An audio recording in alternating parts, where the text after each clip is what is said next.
ठीक है, तो कल वाली क्लास से जुड़ते हैं। कल हमने मिडिल हिमालय यानी मध्य हिमालय या लघु हिमालय, लेसर हिमालय की बात की, और इसके अंतर्गत हमने कुछ मुख्य श्रेणियों की बात की जिसको अलग अलग स्टेट्स में अलग अलग नाम से जाना जाता है। और मैंने कहा कि इंडिया की दृष्टि से या एग्जाम की दृष्टि से हमारा जो ये टॉपिक है बहुत ही महत्वपूर्ण है, और यहाँ से बहुत बार आप अगर पुराने पेपर देखोगे, चाहे एसआई के देखोगे, चाहे आप आरएस के देखोगे, या अन्य कोई पीसीएस का देखोगे या यूपीएससी का देखोगे, जहां पर इंडिया का ये टॉपिक लगता है वो इससे प्रश्न आने की संभावना अच्छी खासी रहती है। तो अब इसमें हम ये करते हैं घाटियां।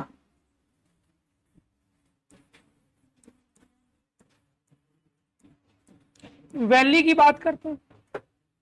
हाँ जी, बताओगे मेरे को कि घाटियां किसे कहते हैं? कोई भी। दो माउंटेन्स के बीच में क्या गहरा सा क्या रास्ता।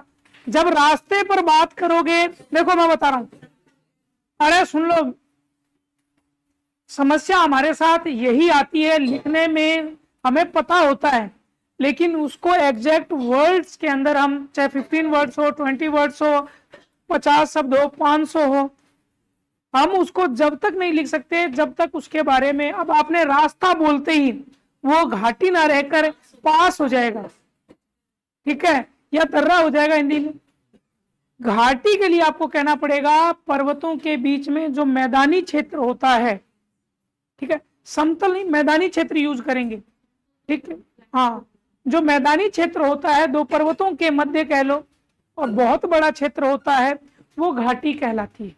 लेकिन अगर इसके साथ कोई टर्म दिया गया है, जैसे वी शेप वैली यानी वी आकार की घाटी, तो उसमें क्या होगा, नदियों के द्वारा जब पर्वतों को काटकर, अपर्दित कर, इरोजन कर उसका वी आकार बना दिया जाता है, तो वो क्या होगा, वी शेप वैली कहा जाएगा। उसमें फिर मैदान शब्द यूज नहीं करोगे।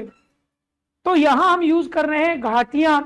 ये बड़ी ही फेमस घाटी है। देखो आपने किया था, ये कौन सा हिमालय, मान लो महान हिमालय, महान हिमालय के दक्षिण में कौन सा थ्रस्ट है, कौन सा भ्रंश है? महान हिमालय और लेसर हिमालय के मध्य full form main central thrust है। ये क्रम बहुत बार पूछा जाता है और याद रखना। तो पहला प्रश्न यहां से यही बनेगा कि महान हिमालय और लघु हिमालय के मध्य जो दर्रा है या जो थ्रस्ट है, क्षेपण हुआ, वो उसको किस नाम से जाना जाता है? अब यहां से भी नदियां उतरी, यहां से भी उतरी, तो उस गहराई को भर दिया, तो वो क्या हो गया, समतल हो गया। वो क्या हो गया, समतल हो गया। और जब समतल हो गया मान लो, तो उसने किसका रूप ले लिया, मैदान का रूप ले लिया। तो इन दोनों के बीच जो मैदानी क्षेत्र पाया जाता है उन्हीं को किस नाम से जाना जाता है? घाटियों के नाम से जाना जाता है। और ये प्रश्न बार बार आता है कि महान हिमालय, पीर पंजाल, क्योंकि देखो ये तो सारी जगह इसको एक ही नाम से जाना जाता है। किस नाम से जाना जाता है? महान हिमालय, ग्रेट हिमालय। लेकिन यहां पर कौन सा आ गया, पीर पंजाल। पीर पंजाल से आगे धौलाधर, उससे आगे, तो अलग अलग जगह अलग अलग नामों से जाना जाता है। तो इनके बीच में जो घाटी है वो अलग है, इनके बीच में जो घाटी है उसको अलग नाम से, और इनके बीच में जो घाटी है उनको अलग नाम से। और पश्चिम से यानी वेस्ट टू ईस्ट इनका क्रम भी पूछा जाता है। तो लिखो घाटी पहली,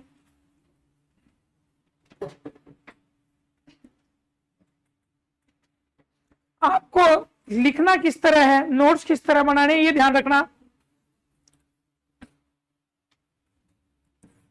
हेडिंग डालना महान हिमालय, ग्रेट हिमालय और लघु हिमालय, लेसर हिमालय। के मध्य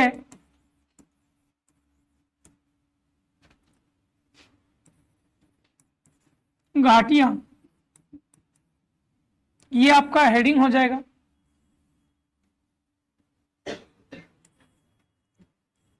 यहां पर आपको क्या लिखना है, देखना, पश्चिम से वेस्ट टू पूरब की ओर क्रम।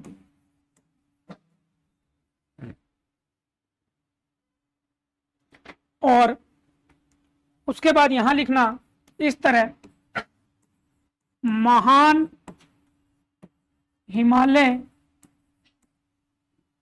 प्लस में पीर पंजाल। तो ये श्रेणी कौन से हिमालय की है, लघु हिमालय की। तो इनके बीच में जो घाटी है वो है कश्मीर घाटी।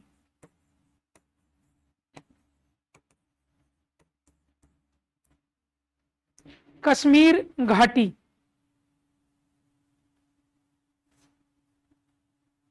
उसके बाद दूसरा लिखो, महान हिमालय और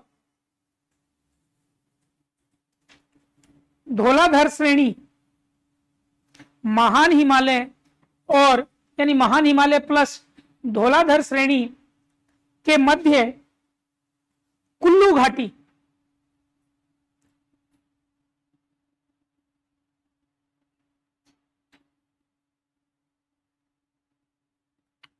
तीसरा, महान हिमालय और मंसूरी श्रेणी, महान हिमालय और मसूरी श्रेणी के मध्य कांगड़ा घाटी। कांगड़ा।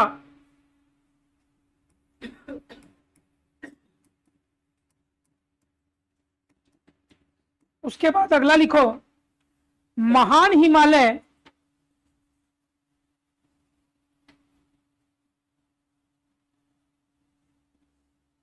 नेपाल में कौन सी श्रेणी थी, महाभारत के मध्य काठमांडू श्रेणी।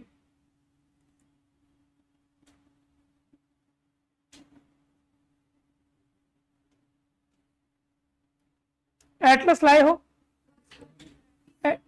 घाटी वैली।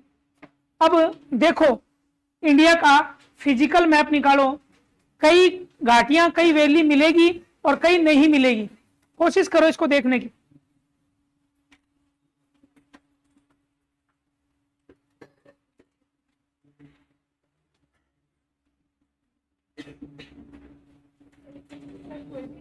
कोई भी नहीं है, कोई बात।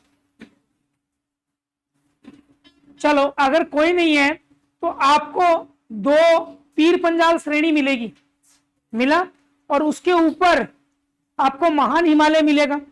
तो उन दोनों के बीच में निशान लगा लो, आइडिया के लिए निशान लगा लो, जैसे मैं आपको बता रहा हूं। इधर देखना, तो यहां पर महान हिमालय है और यहां पर पीर पंजाल। तो इसके मध्य इस तरह निशान लगा के लिख दो, कश्मीर वैली। उसके बाद ये महान हिमालय है और आगे वाली श्रेणी कौन सी है, धौलाधर मिलेगी। देखो, मिला धौलाधर। इसके मध्य हिमाचल प्रदेश में जो वैली है उसको कुल्लू वैली कहते हैं। उत्तराखंड में आपको देखो महान हिमालय और कौन सा मिलेगा, नागा टिब्बा या मंसूरी मिलेगा। इसके मध्य कांगड़ा वैली है। और नेपाल में जब जाओगे तो महान हिमालय और इधर महाभारत श्रेणी के मध्य आपको क्या मिलेगा, काठमांडू वैली मिलेगा। और इनके मध्य में जो गैप है या जो दर्रा है, उस दर्रे को किस नाम से जाना जाता है, MCT, मेन सेंट्रल थ्रस्ट के नाम से जाना जाता है। अब हेडिंग डालो, लघु हिमालय के प्रमुख दर्रे, गैप या पास। प्रमुख दर्रे या पास, इनका क्रम भी लघु लेसर हिमालय। पश्चिम से पूरब, इनका क्रम भी हम क्या देखेंगे दर्रों का, पश्चिम से पूरब की ओर, वेस्ट टू ईस्ट। तो पहला लिखो बारामूला दर्रा, बारामूला दर्रा, बारामूला दर्रा, बारामूला दर्रा। बहुत बार नाम सुना होगा इस दर्रे का, बारामूला बारामूला। उसके बाद आगे लिखो बनिहाल दर्रा, बनिहाल दर्रा,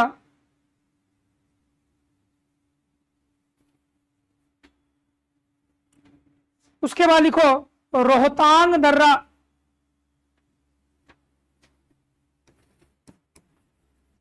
रोहतांग दर्रा।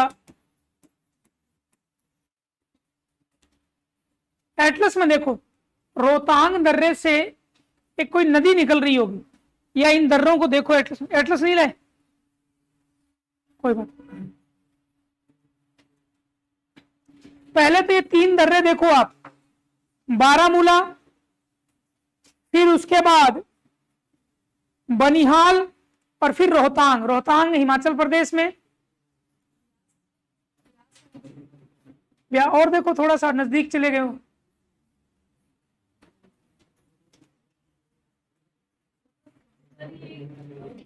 हाँ बेटा,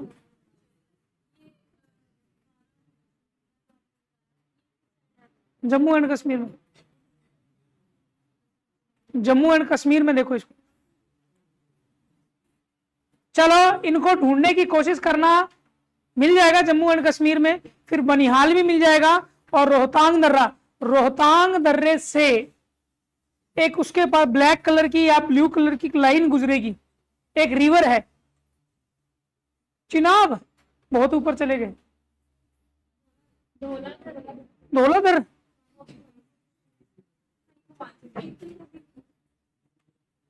चलो मैं 4 रिवर बताता हूं, उसमें से व्यास, चिनाब, झेलम, सतलुज, इनमें से ढूंढना। हाँ तो ढूंढना आप। चलो ये रिवर में करेंगे, यहां आपको मैंने एक प्रश्न दिया है, कल मैं आपसे पूछूंगा। उसके बाद, अरे उसके बाद देखना, अब मेरे को बताओ, अगर हम इसके ढाल की बात करें, स्लोप की बात करें, मान लो ये लघु हिमालय, कोई नहीं, ढूंढो, मैं बता दूंगा, हो सकता है गलत है सही है। ये इसका नॉर्थ वाला साइड है और ये इसका साउथ वाला साइड है, तो मंद ढाल किस तरफ होगा? याद रखना, हिमालय में नॉर्थ का जो भी पार्ट है उसमें ढाल जो आएगा वो मंद आएगा, और जो दक्षिण वाला ढाल है वो क्या आएगा? तीव्र आएगा। चाहे महान हिमालय हो, चाहे लघु हिमालय हो, और चाहे ट्रांस हो, चाहे शिवालिक, और सबका एक ही रीजन है। रीजन क्या है? कन्वर्जन, यानी अभिसरण। अगर रीजन पूछे, चाहे वो महान का पूछ ले, चाहे वो ट्रांस का पूछ ले, चाहे वो किसका पूछ ले, शिवालिक का। और इधर की ओर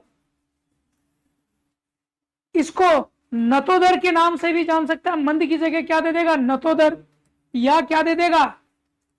अवतल, और इधर क्या दे देगा? उत्तल। लेकिन इन श्रेणियों के संदर्भ में ये टर्मिनोलॉजी कम यूज होती है। हिमालय के संदर्भ में हिमालय के संदर्भ में ज्यादा यूज होगी।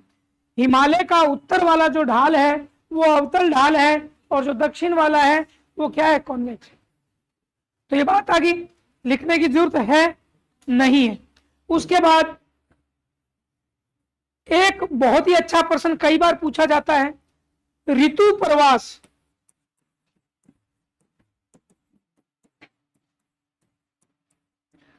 ट्रांस, इसको माइग्रेन भी बोलते हैं प्रवास को, ठीक है, और ह्यूमनेंस भी बोलते हैं। माइग्रेन बोलते हैं एक जगह से दूसरी जगह चलन, और इसका एक नाम ह्यूमनेंस भी मिलता है। तो मेरे को ये बताओ, ऋतु प्रवास होता क्या है? हाँ जी, एक मिनट, मार्केट मत बनाओ, रिक्त स्थान मार्केट मत बनाओ, ठीक है। एक एक करके कौन बोलना चाहेगा पहले? ऋतु पर, हाँ जी। गर्मियों में ऊपर चले जाते हैं, कहाँ? पहाड़ों के ऊपर वाली एलिवेशन में ऊपर ज्यादा थोड़ी ठंडक होती है, जब वहां बर्फ पड़ने लगती है तो नीचे, जब वहां बर्फ पड़ेगी तो नीचे आ जाएंगे। यानी इनका कहने का मतलब है ऊपर ये आ गई चोटी और ये आ गई घाटी। एक मिनट, पहले मेरे प्रश्नों का जवाब दो। कौन से ऋतु में, ऋतु का मतलब समझ में आ गया, 3 से 4 महीने का जो मौसम का औसत होगा, एवरेज होगा वेदर का, वो क्या कहलाएगा? ऋतु कहलाएगा। अब कोई जनजाति है, ट्राइब्स है, चाहे वो बकरवाल हो, चाहे वो भूटिया हो, वो क्या करती हैं कि जो पशुचारण करती हैं, तो एक मौसम में ऊपर चली जाती हैं, है ना? ऊपर नहीं बोलोगे, चोटियों पर चली जाती है, ऊंचाई पर चली जाती है। ऊपर शब्द लिख दोगे ना तो वो राउंड लगा देगा मेंस में, अच्छा ऊपर, तो फिर नीचे नहीं आ सकता। और नीचे की जगह घाटियों में, ऐसा क्यों?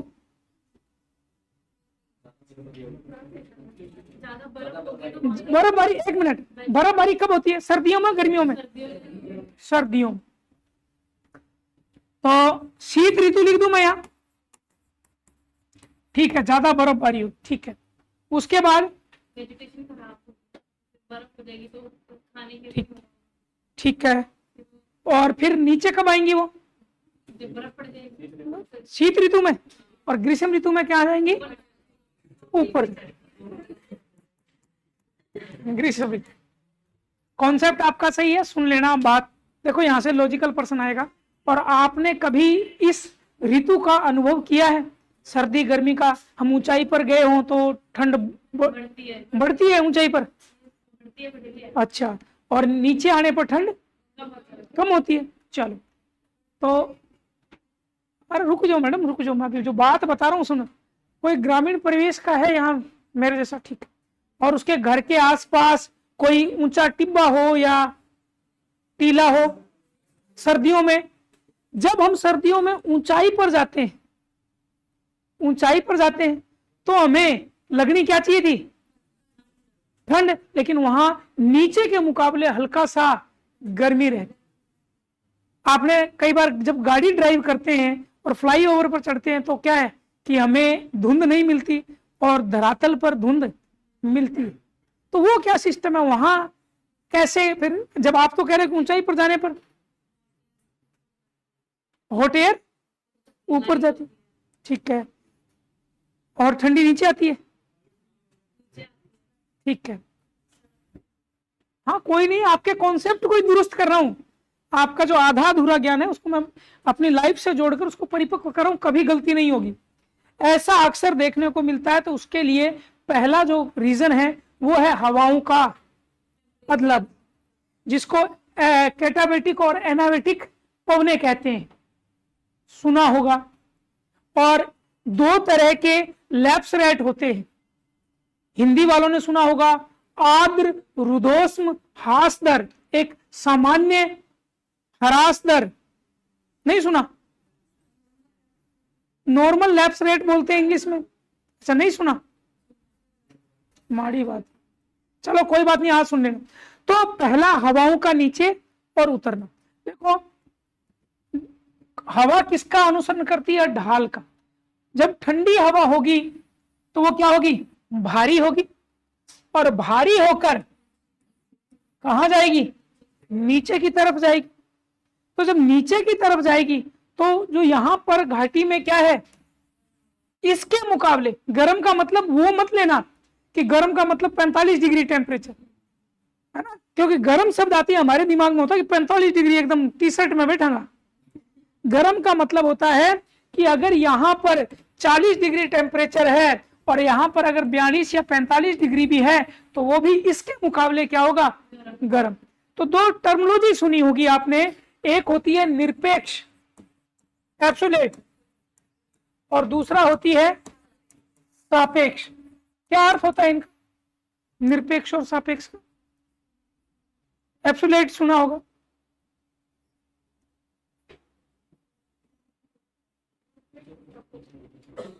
अरे सापेक्ष होता है किसके अकॉर्डिंग? सही है, थोड़ा थोड़ा हाँ ठीक है। और निरपेक्ष अपोजिट हो जाता है उसके।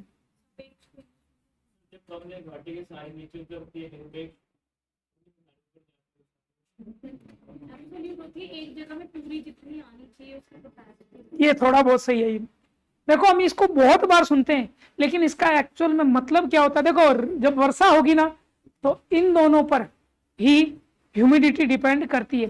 एब्सोल्यूट यानी सापेक्ष का, निरपेक्ष का मतलब होता है कि जो चीज जितनी है वो उतनी ही रहेगी। जैसे मान लो कि आप में से किसी की हाइट बता सकते हो कितनी है? किसी की मान लो कोई ए है और यहां पर वो क्या है, यानी यहां से उसकी हाइट इतनी है, तो मान लो कि 5 फीट है, तो कोई ए है, तो अगर मैंने कहा ए की 5 फीट हाइट है, तो उसकी क्या है? एब्सोल्यूट उतनी ही है, कम ज्यादा नहीं है। जहां पर सापेक्ष आ जाएगा, ठीक है, वहां पर तुलना होगी उसके सापेक्ष, यानी इस पर्वत चोटी के सापेक्ष इसकी कितनी हाइट है। मान लो या दो की जब तुलना हो, जैसे मान लो कि दो व्यक्ति हैं, एक कोई नया नाम जिसका नाम नहीं जानता मैं, क्रांति जानता हूं सर, आपका नाम? विशाल। और सर पीछे वाला? हिमांशु। विशाल और हिमांशु की हाइट अलग अलग है, तो मैंने कहा हिमांशु की हाइट 5 फीट, तो वो उसकी क्या हो जाएगी? निरपेक्ष। अगर मैं कहूं कि विशाल के सापेक्ष इसकी हाइट कम है या ज्यादा है, तो वो उसकी क्या होगी? तुलना। तो वो सापेक्ष होगी, रिलेटिव करके, जब उसको रिलेट करके तो वो सापेक्ष। अब चाहे वो ऊंचाई में हो, चाहे वो आर्द्रता में हो, अब कहीं भी जब इसको जोड़ दिया जाएगा तो उसका मतलब ये हो। तो यहां जो हम टेम्परेचर की जब बात करते हैं तो वो सापेक्ष होती है, निरपेक्ष। जैसे मैंने कहा इसके मुकाबले यहां पर गर्मी ज्यादा हो जाएगी या कम हो जाएगी। हम निरपेक्ष एब्सोल्यूट की बात नहीं कर रहे। हम यहां जब भी बात करेंगे किसकी बात करेंगे? रिलेट करके सापेक्ष की बात करेंगे।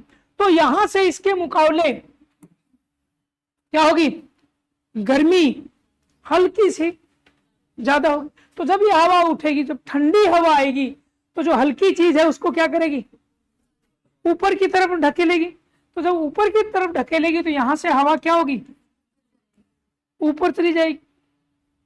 ठीक है, जब ऊपर जाएगी तो यहां पर क्या आ जाएगा? ठंडी हवा। तो कुछ कंडीशन में यहां पर क्या मिलेगी? हमें ठंड मिलेगी। लेकिन मैं कह रहा हूं क्लाइमेटोलॉजी आपस में बड़ी उलझी हुई है। कई कंडीशन में क्या होता है कि ये ठंडी हवा इस गर्म हवा को उठने ही नहीं देती। क्या नहीं करने देती? उठने ही नहीं देती। भाई स्पेस नहीं जाने नहीं देंगे, हम तो दबाएंगे, तो दबाएंगे तो ये और गर्म हो जाएगी।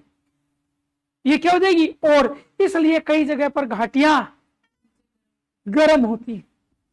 अब कई कंडीशन, इसीलिए इसको कई जगह तापमान का सामान्य ह्रास, यानी जब सामान्य नियम लागू होंगे तो उसको सामान्य ह्रास दर कहेंगे। जब रुदोष्म होगा, आर्द्र और शुष्क, तो वो अलग कंडीशन हो जाएगी। हम यहाँ एक बार सामान्य प्रवास की बात करें। प्रवास का मतलब होता है एक स्थान से दूसरे स्थान पर चले जाना। अब क्या होता है कि देखो ये पशु चारक होते हैं, पशुओं को क्या चाहिए? भोजन। अब पशुओं को भोजन चाहिए, और पशुओं का भोजन है क्या? अरे हाँ ठीक है, वेजिटेबल जितनी भी होती है वो खाते हैं। अब कई कह रहे हैं गुरुजी शेर तो कौन खावे, तो शेर को पाला भी नहीं। कईयों के दिमाग में है, जैसे आपस में करते हैं ना, तो हम यहाँ एक नॉर्मल बात करके चल रहे हैं। तो वो क्या करेंगे? वो पशुचारक, वो पशुचारक उसको क्या करेंगे? भोजन की तलाश में एक स्थान से दूसरे स्थान पर जब माइग्रेंट हो करें, तो वही क्या कहलाता है? ऋतु प्रवास कहलाता है। और चाहे उनको ज्योग्राफी की समझ हो या ना हो, लेकिन ये बात उन्हें पता होती है कि किस मौसम में कहां पर। और चलो ये तो इंसान है, आपने जब डिस्कवरी देखा होगा तो डिस्कवरी चैनल पर कई बार या एनिमल प्लांट पर अफ्रीका के उसमें एक वंडर बीज नाम का क्या है एक दिखाते हैं, उनका एक प्रवास दिखाते हैं। वो चलते ही रहते हैं और अपना एक पूरा साइकिल पूरा करते हैं। तो उनको पता है, हर जानवर को भी पता होता है कि किस मौसम में कहां पर पानी मिलेगा, कहां पर क्या है उनका भोजन मिलेगा, इसलिए वो एक स्थान से दूसरे स्थान पर प्रवास करते हैं। तो ऐसा ही एक पक्षी है हमारे राजस्थान में आता है, साहिब कहाँ है, केवला के भरतपुर में। तो वो किसके लिए, अपने प्रजनन के लिए, अपने भोजन के लिए, इस सब के लिए वो क्या करते हैं, प्रवास। तो ऋतु के अनुसार जब कोई भोजन के लिए, अपनी जरूरतों के लिए एक स्थान से दूसरे स्थान पर क्या कर जाए, गमन कर जाए, चला जाए, तो वही क्या कहलाता है, ऋतु प्रवास। और जो ये पहाड़ी क्षेत्रों में जो जनजातियां रहती हैं वो ऋतु के अनुसार क्या करती हैं, प्रवास करती हैं। तो लिखो कौन कौन सी जाति है, लिखना। ट्राइब्स जनजाति, गुजर, हाँ, दूसरा बकरवाल, गुजर, बकरवाल, उसके बाद भोटिया, भाटिया नहीं, भोटिया, बाईचंद भोटिया फुटबॉलर रहा हुआ है या हॉकी का प्लेयर था, नाम ही पहली बार सुना है। हाँ जी, नाम सुना है लेकिन इसका स्पोर्ट्स से पता नहीं है ना। तो वो फुटबॉलर था। और अब कौन सा फेमस है भारत में, सुनील छेत्री। तो उनके गेम्स भी याद रखा करो। अब उसके बाद लिखना, ऋतु के अनुसार यानी सीजन, जल व चारे के लिए, जल और चारा,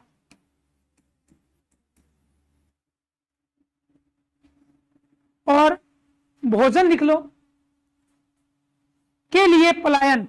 यानी जब इन कारण क्या होता है ऋतु प्रवास का, जब पूछा जाएगा कारण कि जनजातियां ऋतु प्रवास क्यों करती हैं, तो क्यों के लिए ये दो शब्द दोगे, एक तो क्या दोगे, जल, और दूसरा भोजन, चारा, ठीक है, खुद के भोजन के लिए। तो वो क्या करती है, ऋतु के अनुसार प्रवास करती है। और इन जनजातियों का जो भोजन होता है वो उन पशुओं पर ही डिपेंड होता है, उन पशुओं पर ही क्या होता है, डिपेंड होता है। तो यहां से एक शब्द थोड़ा सा और, पशु और जानवर में क्या फर्क होता है, ठीक है। तो वो पशु इसलिए पाले गए, पशुचारण व्यवसाय इसलिए प्रारंभ हुआ ताकि उनसे जो प्रोडक्ट प्राप्त हो उनको हम अपने जीवन में यूज भी कर सके और उनको बेचकर पैसा भी कमा सके। तो उस व्यवसाय को कहा जाता है पशुचारण व्यवसाय, ठीक है। एक मिनट,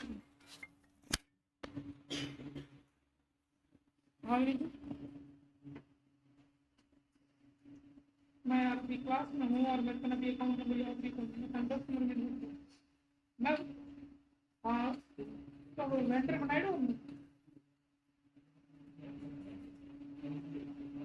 चलो मैं 15-10 मिनट में,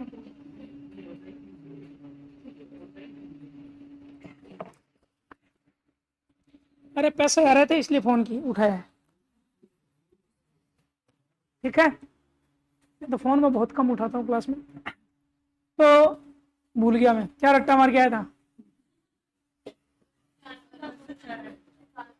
अच्छा हाँ, तो पशु चारण व्यवसाय, जब हम कृषि करेंगे तो वहां पर यह टॉपिक और क्लियर होगा, क्योंकि गहन निर्वहन कृषि, रोपण कृषि, स्थानांतरित यानी शिफ्टिंग, ठीक है, एग्रीकल्चर। तो इन बहुत सारी, एग्रीकल्चर का मतलब सिर्फ इतना नहीं होता गेहूं चावल, ये एग्रीकल्चर नहीं है।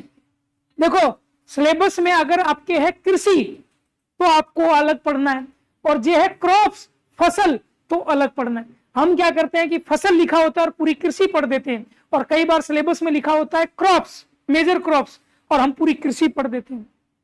तो उसके अकॉर्डिंग देखो कृषि में सारा आ जाएगा, लेकिन अगर जहां फसल लिखा हुआ है तो सिर्फ हमें क्या पढ़नी है, फसल से ही प्रश्न आएगा। तो ये देखो इसलिए कहता हूं सिलेबस को अच्छी तरह से कंठस्थ करोगे, जिस भी की आप तैयारी करो, चाहे एसआई की कर रहे हो, आरएस की कर रहे हो, पीसीएस की कर रहे हो, यूपीएससी कर रहे हो, आपको सिलेबस कंठस्थ होना चाहिए। अगर सिलेबस कंठस्थ होगा तो ही आप जब अलग चीजें पढ़ रहे हो तो उसमें से अपने काम का मैटर निकाल सकते हो। जैसे आप न्यूज देख रहे हो तो ये मेरे काम की है या नहीं है, क्या मेरे सिलेबस में है तो मैं पढ़ूं, नहीं है तो छोड़ दूं। और उसके बाद अगर आपका सिलेबस आपको याद है, कंठस्थ है, तो मैं गारंटी लेता हूं कि आप नॉर्मल व्यक्ति से, क्या लिख रहे हो, सिलेबस कंठस्थ करना है तो मत चलाओ पेन, सुन लो।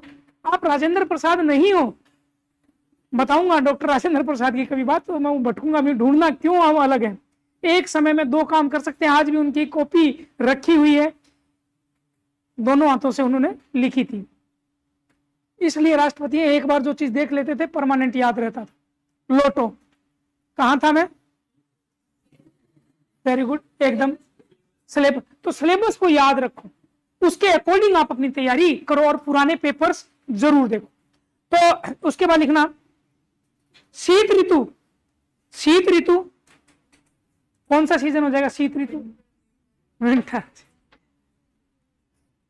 शीत ऋतु में ये कहा, देखो मैं पूरी लाइन नहीं लिखा रहा कि कई लोग क्या करते हैं इसको पूरी लाइन लिखाते हैं कि ये जनजातियां जैसे बकरवाल, भोटिया, ये जनजातियां यहां निवास करती हैं शीत ऋतु में। आपको यह देना, शीत ऋतु में कोई भी जनजाति होगी अगर वो प्रवास करेगी जहां पर पर्वतीय क्षेत्रों में, ये कौन सा कॉन्सेप्ट है, पर्वतीय का है। देखो मैदानों में अलग कॉन्सेप्ट होगा, पठार पर अलग हो चला जाएगा, लेकिन पर्वतीय में ऋतु प्रवास अलग हो, क्योंकि मैदानों में घाटियां नहीं मिलेंगी फिर, समझ में। ये मैं पर्वतीय क्षेत्र का ऋतु प्रवास बता रहा हूं।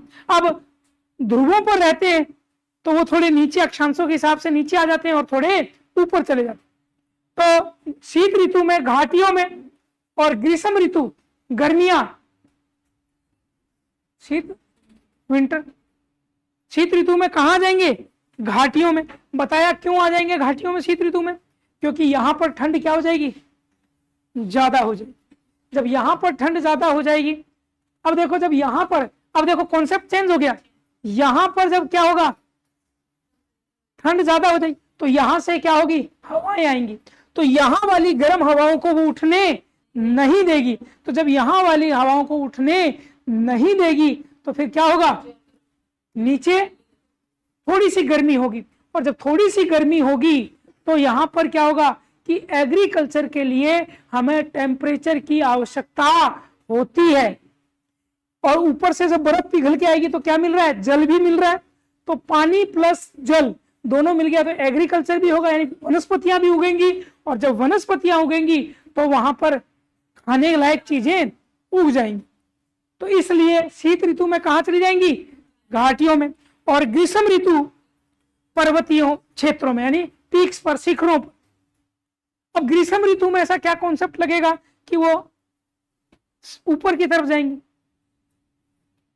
तो जब ऊपर की तरफ जाएंगी तो गर्मी है, देखो अब सूर्य का प्रकाश है तो यहां और यहां दोनों जगह आएगा, तो यहां ज्यादा तेज होगा क्योंकि सीधी पड़ेगी, तेज होगा। तो यहां जब तेज पड़ेगा और यहां से जब बर्फ पिघलेगी, बर्फ क्या होगा, पिघलेगी। तो जब पिघलेगी तो क्षेत्र क्या होगा, थोड़ा सा खाली होगा, और उस क्षेत्र पर पानी कहीं खड्डों में और आसपास पानी लगेगा तो वनस्पतियां अपने आप क्या हो जाएंगी, उग जाएंगी। तो यहां से फिर वो कहां चले जाएंगे, ऊपर की तरफ। और घाटियों में बरसातों का मौसम भी आ जाता है तो बाढ़ की भी स्थिति आ जाती है, इसलिए ऊपर ऊंचाई की तरफ क्या करते हैं, अपने पशुओं को लेकर पलायन करते हैं। तो ऋतु प्रवास समझ में आ गया हिमालय में। उसके बाद लिखो अगला,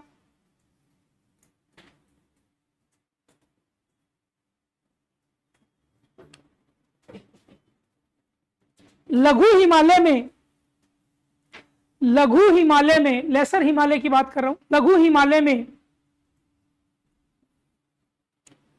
1500 मीटर से 2400 मीटर, ये थोड़ा ऊपर नीचे भी हो सकती है, लेकिन हमें आंकड़ों में उलझना नहीं है, क्योंकि जितनी किताबें पढ़ोगे ये क्या होंगी, अलग अलग होंगी, ठीक है। तो उसके बाद की ऊंचाई के बीच यानी अगर हम हाइट की बात करें तो लगभग 1500 से लेकर 2400 मीटर की जो हाइट होगी की ऊंचाई के बीच का क्षेत्र उष्ण, लिखा देता हूं, अगर हिंदी में पूरी लाइन बता देता हूं, उष्ण और शीतोष्ण कटिबंध सदाबहार वन, यानी इसके बीच में, ठीक है, एवरग्रीन फॉरेस्ट मिलेंगे, लेकिन उनकी क्वालिटी क्या होगी, उष्ण और शीतोष्ण, यानी ट्रॉपिकल और टेम्परेट एवरग्रीन फॉरेस्ट मिलेंगे। तो एवरग्रीन का मतलब क्या होता है, यहां सदा बहार, यानी सदा हरे भरे रहते हैं, लेकिन एक्चुअल में ऐसी कंडीशन ना के बराबर होती है, क्योंकि सदाबहार वनों के आसपास क्या है, प्रजातियां बहुत सी पाई जाती हैं। तो किसी एक समय में विशेष प्रकार की प्रजाति क्या करती है, अपने पत्ते गिराती है, दूसरे हरे भरे रहते हैं, इसलिए दूर से देखने पर या वो जंगल हमें क्या दिखते हैं, हरे भरे। इसलिए उन क्षेत्रों के जो वन होते हैं उनको क्या कहा जाता है, शीतोष्ण कटिबंध कहा जाता है। बात अब 23.5 और 66, तो इस दोनों प्रकार के वन कहां मिलते हैं हमें। अब कौन कौन से वन होते हैं ऐसे लिखना ब्रैकेट में, चीड़, डैश देवदार,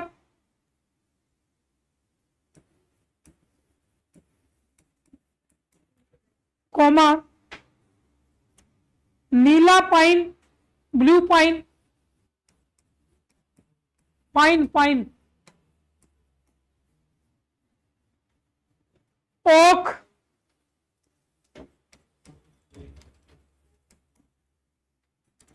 कोमा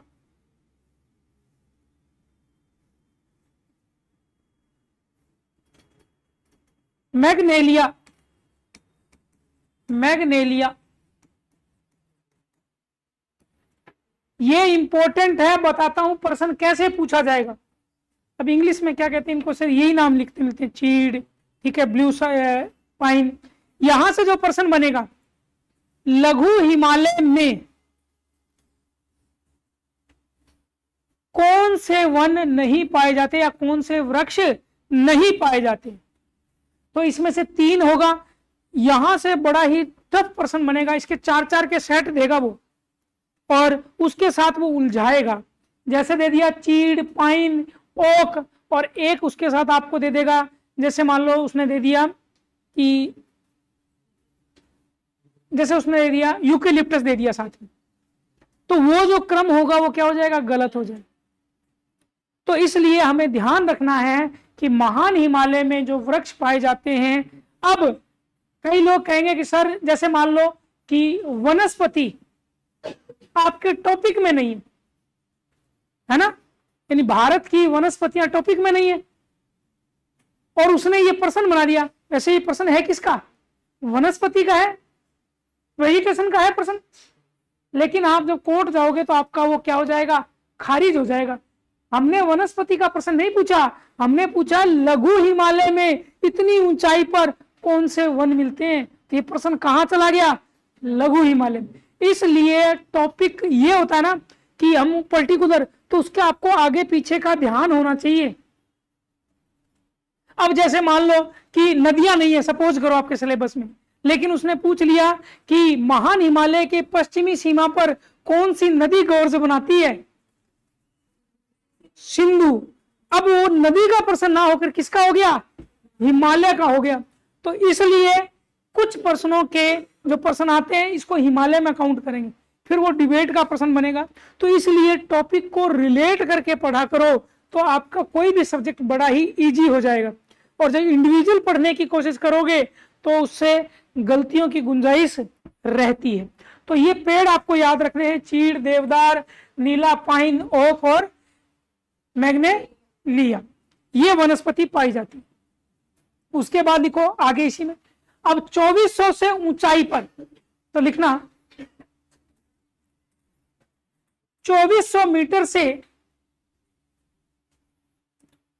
3000 मीटर के बीच, 2400 से 3000 मीटर के बीच का क्षेत्र कोणधारी शंकु, क्या बोलते हैं कोणधारी, कोण, कॉनिफेरस, शाबाश, कोणधारी वन, ब्रैकेट में लिखना सुप्रुस, सैप्रुस, दूसरा वर्च, तीसरा सिल्वर फर, सिल्वर फर, सुप्रुस, वर्च और सिल्वर फर, ये 3 वृक्ष। अब कोणधारी वनों की खास बात क्या होगी?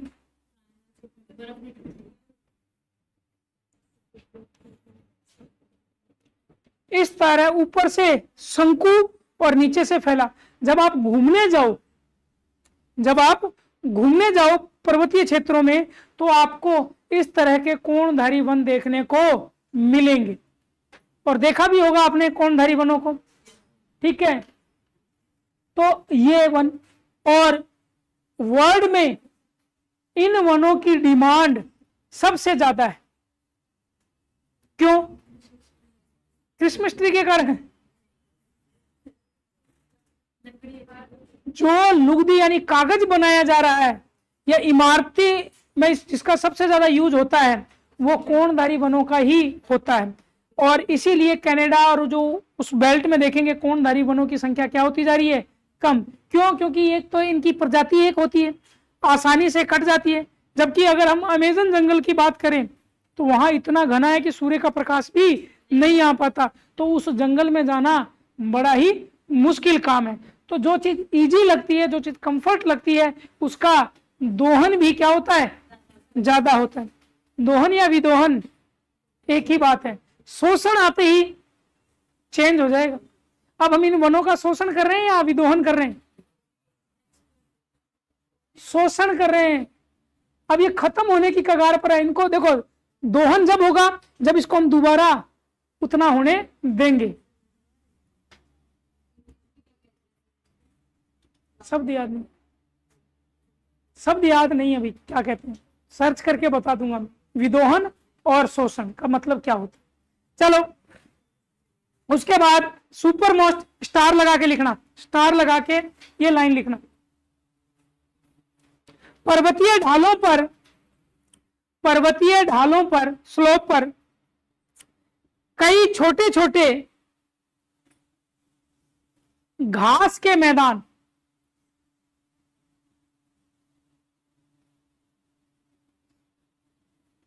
स्थित होते हैं। घास को क्या होता है? बुश,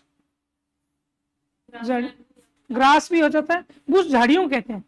हाँ, ग्रासलैंड। तो यानी पर्वतीय ढालों पर छोटे छोटे घास के मैदान स्थित हैं, जिसे कश्मीर में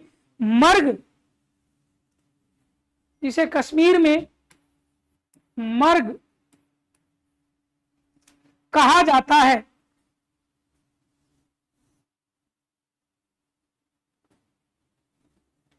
जैसे गुलमर्ग, सोनमर्ग, तानमर्ग, बहुत सारे, तानमर्ग।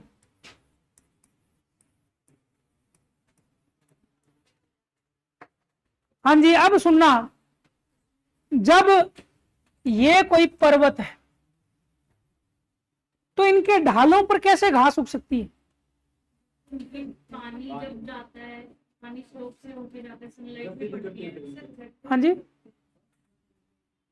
देखो, ढाल का मतलब इस तरह के पर्वत नहीं होते। जैसे जैसे नीचे आते जाते हैं, ये क्या होंगे? कटाव के कारण, अपर्दन के कारण ये इस तरह के होते जाएंगे, फिर इस तरह के होते जाएंगे। यानी पर्वत ऐसे नहीं होते, ठीक है। यानी इस तरह से उनकी ढालें होंगी।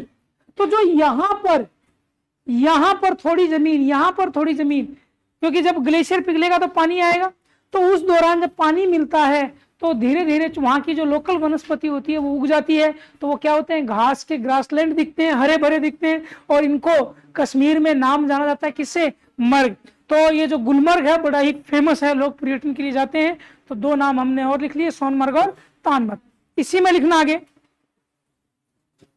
इन्हीं घास के मैदानों को, यानी जो जम्मू कश्मीर में क्या कहा जा रहा है, मर्ग, लेकिन इन्हीं घास के मैदानों को उत्तराखंड में बुग्याल,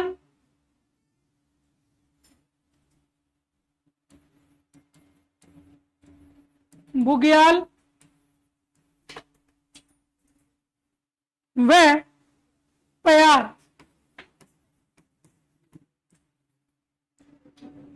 प्यार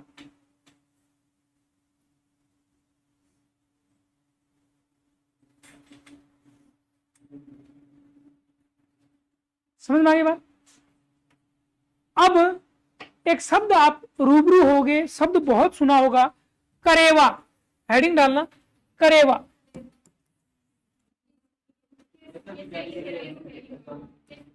एक एक करके, ऐसे नहीं, क्या है करेवा? केसर की खेती को करेबा कहते हैं। किसके द्वारा? नदियों के द्वारा। ये एक काइंड ऑफ मिट्टी है जिसमें केसर की खेती। ऐसी मिट्टी क्यों बनी?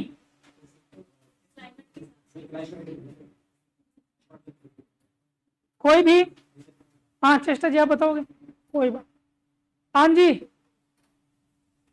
शोएब के साथ में, कोई बात नहीं। शोएब नहीं, कोई बात। किसके? झील के। देखो सुन लेना, आप लोगों ने पढ़ा हुआ है, एकदम सही भी है, लेकिन इसमें कुछ त्रुटियां हैं, उसको सुधार देता हूं। जहां करेबा शब्द आएगा तो जो निक्षेप करेगी वो नदियां ना करके क्या करेंगी, हिमानी करेगी। क्या करेगी? हिमानी कर। अभी लिखना नहीं है, मैं लिखवाऊंगा, पहले समझ लो। क्या करेगी? हिमानी। जब हिमानी किसी चीज का निक्षेप करती है, मिट्टी का निक्षेप करती है, तो मिट्टी की कंडीशन अलग होती है, क्वालिटी अलग होती है, जिसको इंग्लिश में मोरेन बोला जाता है, हिंदी में हिमोड बोला जाता है। क्या बोला जाता है? हिमोड। जैसे अगर वायु किसी का निक्षेप करेगी तो उसको वायोड बोला जाता है, जल करेगी तो उसे जलोड, एल्यूवियल सोइल। तो जब ये कारक अलग अलग तरीके से जब निक्षेप करेंगे तो मिट्टी की क्वालिटी क्या बनती है? अलग अलग। तो जब इन चोटियों से जब ग्लेशियर्स उतरा तो वो मिट्टी को क्या करें? अपने साथ लेकर आया, और जहां पर उन्हें थोड़ा सा कम मिला या ढाल कम मिली, उन पर उन्होंने क्या कर दिया? निक्षेप कर दिया।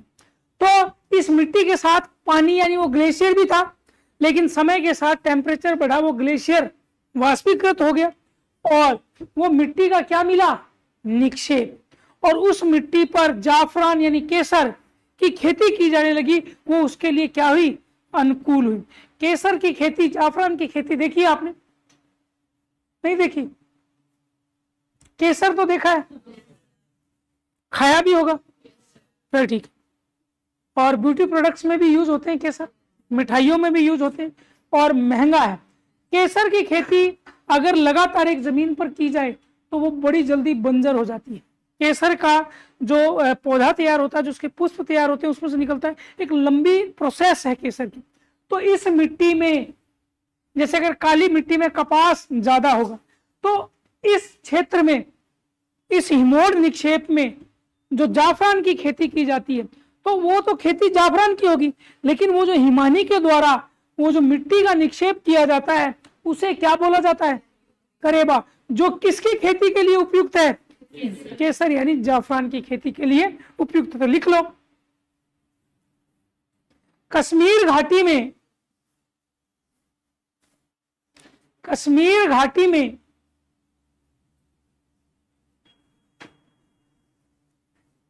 हिमोड निक्षेप, इंग्लिश में कहते हैं मोरेन बोलते हैं इस मिट्टी को। ग्लेशियर डिपॉजिट से जो मिट्टी बनेगी उसको हिमोड बोलते हैं। निर्मित संरचना हाँ, ब्रैकेट में हिमोड लिख लो ताकि आपको पता चले। नदी जो मिट्टी जमाती है उसको जलोढ़ बोलते हैं, वायु जो मिट्टी जमाती है उसको वायोड बोलते हैं, और जो हिमानी मिट्टी जमाती है उसको हिमोड यानी मोरेन बोलते हैं। ठीक है। तो उस संरचना को करेबा कहा जाता है, जो करेबा जो जाफरान या स्लैश करके केसर, इंग्लिश में जाफरान, कई बार केसर ना देकर शब्द क्या दे देता है, जाफरान दे देता है। ठीक है। और उस जाफरान को हम जायफल समझ लेते हैं, वो जायफल अलग है और जाफरान अलग है, यानी केसर को बोला जाता है।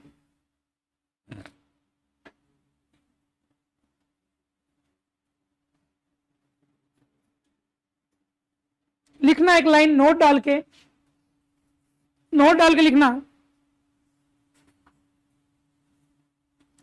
विवर्तनिकी यानी टेक्टोनिक, विवर्तनिकी दृष्टि से लघु हिमालय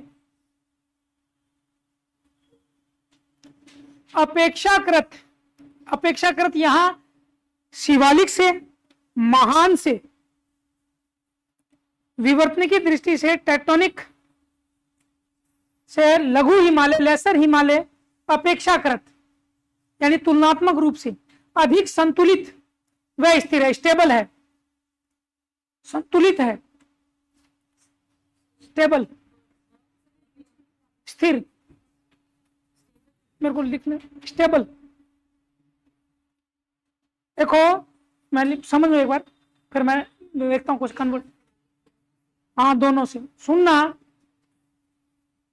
ट्रांस से नहीं, हिमालय के 3 पार्ट से विवर्तनिकी हलचल हो रही है। विवर्तनिकी हलचल क्या, प्लेटें आपस में टकरा रही हैं। तो जब इस टकराहट से जब टकराएगी कोई चीज, आज मान लो इस दीवार से कोई चीज टकराती है, तो इस पर असर डालेगा कि नहीं डालेगा। तो अब मान लो जब इस पर असर डालेगा तो यहां की चीजें क्या होंगी, हलचल, स्टेबल रहेंगी कि नहीं रहेंगी, नहीं रहेंगी। लेकिन इन तीनों श्रेणियों में अधिक स्टेबल अगर हम देखा जाए, जो स्थिर है, स्टेबल है, संतुलित है, जो बैलेंस रखती है, वो कौन सा हिमालय रखती है, लेसर हिमालय। ये आता है प्रश्न कि विवर्तनिकी दृष्टि से हिमालय की कौन सी श्रेणी या कौन सी पर्वत जो रेंज है वो क्या है, स्टेबल है, संतुलित है। ऑप्शन ए महान हिमालय, ऑप्शन बी लघु हिमालय, ऑप्शन सी शिवालिक, और ऑप्शन डी इनमें से ट्रांस नहीं आएगा। ट्रांस आंटी आंसर चेंज हो जाएगा,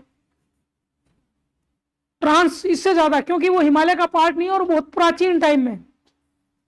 तो यहां पर हम किसकी बात करेंगे, लघु, यानी उन दोनों के अलावा। और ये ज्यादातर प्रश्न आएगा स्टेटमेंट में आएगा। किसमें पूछेगा, स्टेटमेंट में पूछेगा। उसके बाद लास्ट पॉइंट लघु हिमालय का लिख लो, प्रमुख पर्यटन स्थल, मेजर टूरिस्ट पैलेस। पहला शिमला,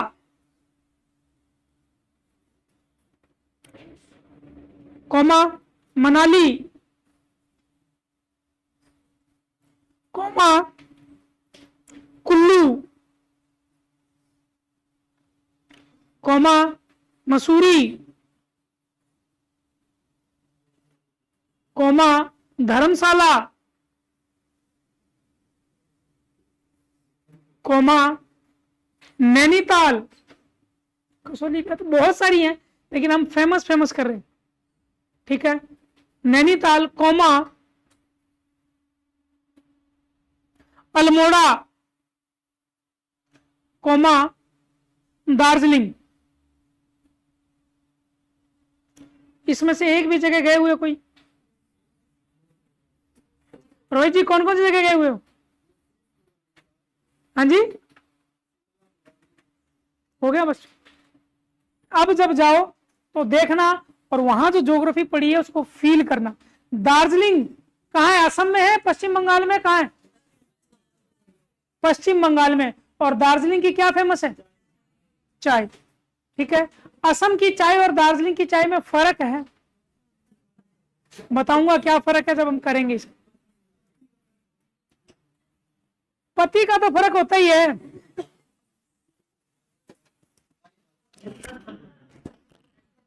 बताऊंगा मैं क्या है।